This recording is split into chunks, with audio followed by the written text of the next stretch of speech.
Here are two insights from two individual U.S. journalists who've had similar experiences in some ways. Rick Sanchez, who has worked for CNN and Fox News, now works for Russia Today, and also Dylan Ratigan, who I had the opportunity to talk to in 2012. And he's known best, I guess you'd say, in mainstream media as having his own show on MSNBC and going on a rant for like 15 minutes about the behavior of the banks that, led to the 2007-2008 crash.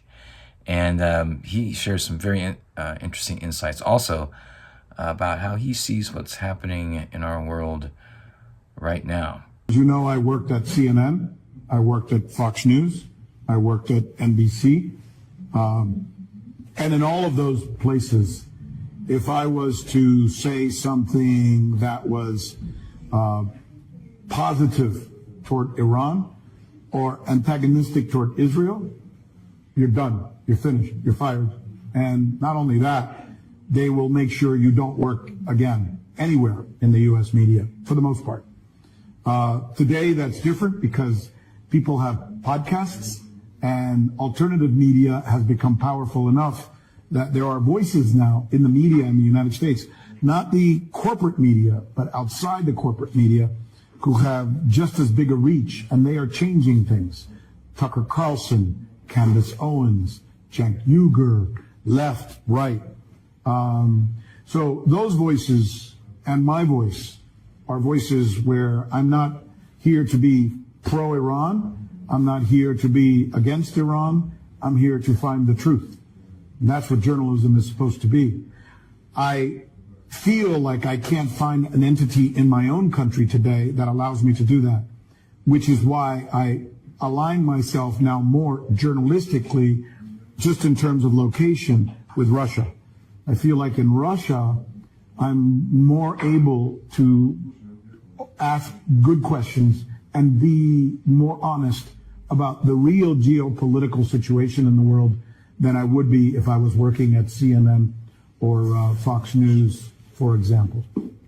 It's valuable for us to understand collectively and individually that the world right now, whether it's in culture, whether it's in currency, whether it's in nation states, is going through a period of change and destruction. The old world order is going away. The old way of being is going away. The old belief systems are falling away. We're in a period of destruction. Countries may go away. Countries' power for sure will change and go away. Currencies may go away. People in our lives may go away. We're in a period of destruction. It's scary. It's an important time. It's a time to come to terms with who we are as individuals. What does it mean to be a person? It's why I say that the only goal of life is to actually be, to find the awareness outside of our ego and our desires. The good news, well, that was good news in a sort of bad news kind of way.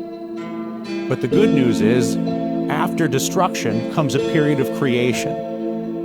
And the sooner individually and collectively we can turn our attention past the analysis of the ashes of destruction and look to the world that we are going to create collectively and individually, the more gently we can make it through this transition, and the more quickly we can help each other move through the period of destruction and into the period of creation that is on the other side of the collapse we are experiencing, in the collapse of psychology, the collapse of the old spiritual beliefs, the collapse of the old power systems, as we now move into a world where we can create at a higher level and a higher vibration a world that learns from the contrast of this most recent period in order to actually move towards a more loving and creative life for all of us individually and collectively. And I think that's a very exciting thing. As a solution here,